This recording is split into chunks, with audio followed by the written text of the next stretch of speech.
Man, I love a good cup of Joe. And who the hell is Joe? And why does he have coffee named after him? Look, I got a lot of unanswered questions, and I'm sure you do too. That's exactly why you're watching this video on the cost of living right here in Aurora, Ohio. Do you see what I did there, that little transition? Anyways, let's get into the video. My name is Kolesar. I'm a local realtor right here in Northeast Ohio, and I'm committed to give you the good, the bad, the ugly on what it's like to live right here in Aurora, Ohio. Look, I get phone calls every single week about people relocating here, and I absolutely love it.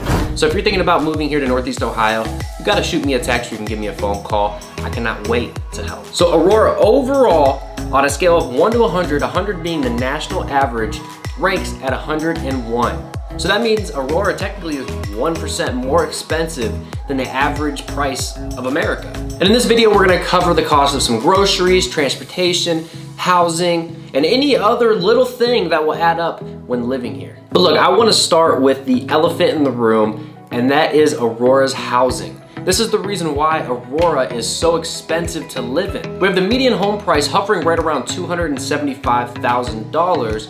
So look, here's an example. A $300,000 house in Aurora is gonna cost you around $4,700 a year in property taxes, and then plus your mortgage, interest, property taxes, and homeowner insurance all together, you're looking at right around $1,800 a month. Now, Aurora ranks 117 out of 100 in terms of cost of living for housing, which is very expensive, 17% more than the national average. And when you compare it to the cost of living in Ohio, it is literally double the cost. But look, why is Aurora housing so expensive? And in my professional and personal opinion, it comes down to two factors. Number one, Aurora is a well-managed, maintained, clean city that offers great school system.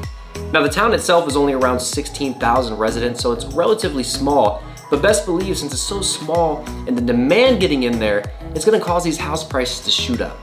And number two is gonna be the proximity that it is to Cleveland. You're on a 30-minute drive, and with Cleveland, that whole Northeast Ohio area really being the engine as far as jobs, people are gonna make that transportation, that commute to have a good job, but also come home to a nice, quiet area. And with Cleveland being ranked as the number 7 most dangerous city to live in the entire United States, no wonder why people are looking to commute to the suburbs of Aurora and Akron area. Look, maybe buying a house is not in your foreseeable future at all, so renting might be your best option here. Look, I got a little cheat sheet right here. I'm gonna show you exactly what rentals have been selling around here for. So a 3-bedroom, 2-bathroom house, you're looking anywhere from right around $1,500 to $1,900 a month. And for a 4-bedroom, 2 to 3-bathroom house, you're looking anywhere from right around $2,100 to around $2,600 a month. So as you can see from the comparison I just showed you, $1,800 to buy a house, and now you're spending around $2,500 to essentially rent the same exact place.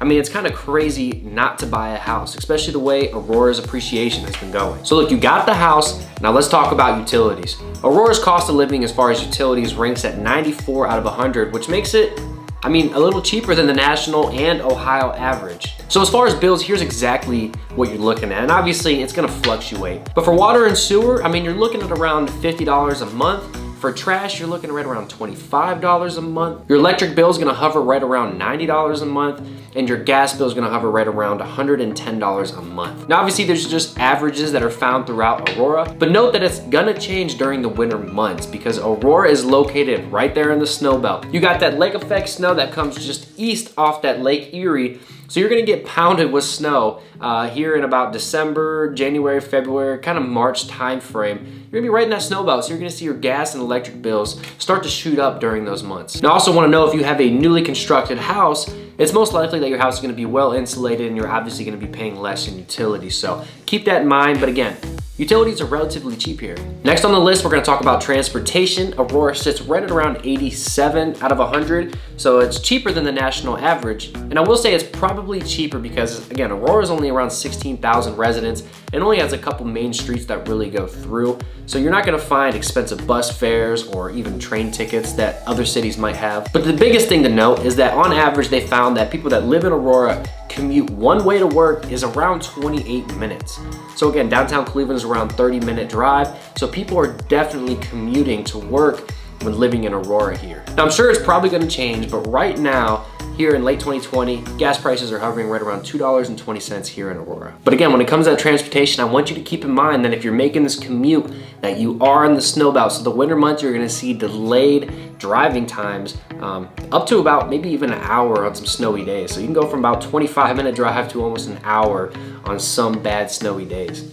I would say we don't probably get them that often, maybe 6 to 10 times a year where it's like, damn, that's a lot of snow. Next up on the list, we're talking about groceries and dining when it comes to Aurora. It sits right at around 103, again, 3% over the national average. And in my opinion, I really don't see why it's higher than the national average. I mean, you have some nice grocery store here, like Heinen's grocery store, you got Aldi's, you got Walmart, Giant Eagle. In my opinion, all the prices are relatively the same around. When it comes to dining, there are some nice places, you know, like 1815 Tavern, for instance. I really like that place. You're looking at anywhere from about $20 to $30 a plate for an entree.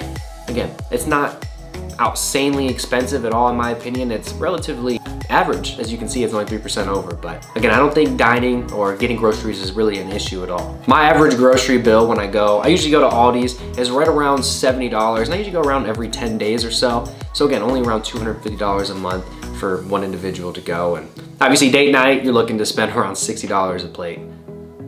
I mean, for 2 people.